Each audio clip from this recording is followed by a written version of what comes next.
معاشرے میں دو طرح کے لوگ ہوتے ہیں، ایک وہ جو مجبور ہے، بھوکوں سے ہے، فاقوں سے ہے، پریشانیوں سے ہے، اذیتوں میں مبتلا ہے، تو قرآن نے ان کو کہا کہ کوئی بات نہیں، زندگی مشکل، تکلیف، اذیت سے گزارو، صبر کرو گے تو اجر ملے گا۔ اور جس کے پاس دولت ہے، جس کے پاس ثروت ہے، اختیار ہے، منصب ہے، عہدہ ہے، اس کو کہا تو گھر کمرے میں بند ہو کے نہ رہ، جا کے معاشرے میں ڈھونڈ کے غریبوں کی مدد کر۔ جس کے پاس ہے اس کو رحم کا درس دیا، جس کے پاس نہیں ہے اس کو صبر کا درس دیا۔ اب مجھے بتاؤ، معاشرہ اگر ایسا ہو جائے گا، جس کو مشکل ہے، تکلیف ہے، وہ اپنی سفید پوشی کا بھرم نہ ٹوٹنے دے، وہ کہے کہ میں اپنی سفید پوشی کو داغ نہیں لگنے دوں گا، جیسے تیسے گزارا کر دوں گا۔ اور جس کو اللہ نے ثروت سے نوازا ہے، وہ کہے کہ میں اپنے ماتحت اور اپنے دوستوں، اپنے ہمسایوں، اپنے عزیزوں، رشتہ داروں، اپنے اطراف میں بسنے والوں لوگوں کی ضرورت کو پورا کروں۔ تو مجھے بتائیے کہ کوئی معاشرے کے اندر پریشانی رہ سکتی ہے؟ ایک گلی کے اندر 10 گھر رہتے ہیں، فرض کرو اس کے اندر 2 یا 3 گھر غریب ہوں گے، 4-5 گھر جو ہیں متوسط ہوں گے، جو اپنا کماتے ہیں، ضرورت کو پورا کرتے ہیں، 2-3 گھر جو ہے وہ امیر ہوتے ہیں۔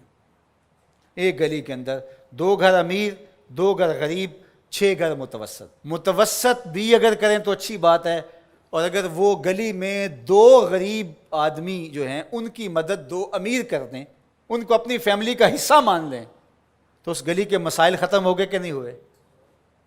ان کی بیٹیوں کے رشتے قبول کر لیں، مسائل ختم ہوئے کہ نہ ہوئے؟ اس طرح گلی گلی، بستی بستی، صبر کرنے والے صبر کر کے دکھائیں۔ سیدنا علی المرتضیٰ رضی اللہ تعالیٰ عنہ سے روایت ہے، آقا کریم نے فرمایا جو اللہ کے دیے گئے تھوڑے رزق پہ راضی ہو گیا، اللہ قیامت کے دن اس کے تھوڑے عملوں پہ راضی ہو جائے گا۔ اس کے لیے کتنی موج ہے۔ دنیا میں تو تکلیفیں صحیح، دنیا میں تو اذیتیں صحیح، لیکن آخرت میں اس کا صلہ کتنا ہے؟ جو دنیا میں اللہ کے دیے تھوڑے رزق پہ راضی ہو گیا، جس سال میں بھی تھا اللہ میں واہ واہ خوش ہوں تیرے پہ، تو نے مجھے صحیح رکھا ہے، اتنا بھی بڑا کرم ہے کہ تو نے مجھے عطا کیا ہے، سانسیں تو چل رہی ہیں نا، مالک تیرا شکر ہے۔ جو اللہ کے دیے گئے تھوڑے رزق پہ راضی ہو گیا، اللہ قیامت کے دن اس کے تھوڑے عملوں پہ راضی ہو جائے گا۔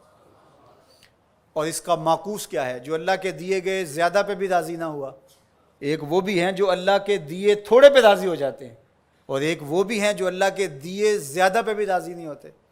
بعض وقت کسی غریب سے پوچھتے ہیں سناؤ کیسے حال ہے، تو وہ کہتے ہیں اللہ کا شکر ہے۔ اور بعض اوقات کسی فیکٹری کے مالک سے پوچھتے ہیں کیا حال ہے، وہ کہتا ہے چل ہی رہا ہے، آپ کو پتہ ہے آج کل گزر ہو ہی رہی ہے، اس کی گزر ہو رہی ہے۔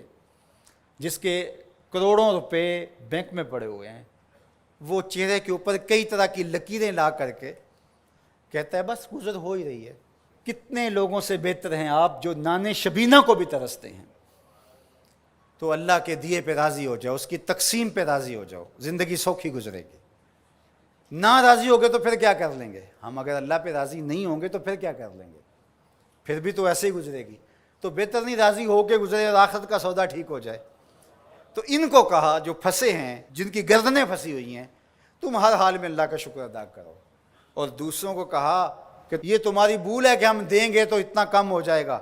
میرے حضور نے 3 قسمیں کر کے کہا ما نقصا مالو عبد من صدقہ، 3 چیزوں پہ قسم کی، ان میں سے ایک چیز یہ تھی، فرمایا میں محمد صلی اللہ علیہ وآلہ وسلم اللہ کی قسم اٹھا کے کہتا ہوں کہ صدقے سے مال کم نہیں ہوتا۔ صدقے سے مال کم، صدقے سے مال کم ہوتا تو حضرت ابو بکر صدیق اس دنیا کے سب سے غریب شخص ہوتے، جنہوں نے سارا مال دے دیا۔ حضرت عثمان غنی سب سے غریب ہوتے، حضرت عبد الرحمن ابن عوف سب سے غریب ہوتے، جنہوں نے 30,000 غلام آزاد کیے زندگی میں۔ تو مال خرچ کرنے سے کم نہیں ہوتا۔ اور یہ بات حضور ویسے بھی فرما دیتے تو کافی تھا، لیکن میرے حضور نے قسم کر کے کہا کہ میں رب کی قسم کر کے کہتا ہوں کہ صدقے سے مال کم نہیں ہوتا۔ اللہ ہم سب کو سورہ البلد کے مضامین پر غور و تأمل کی توفیق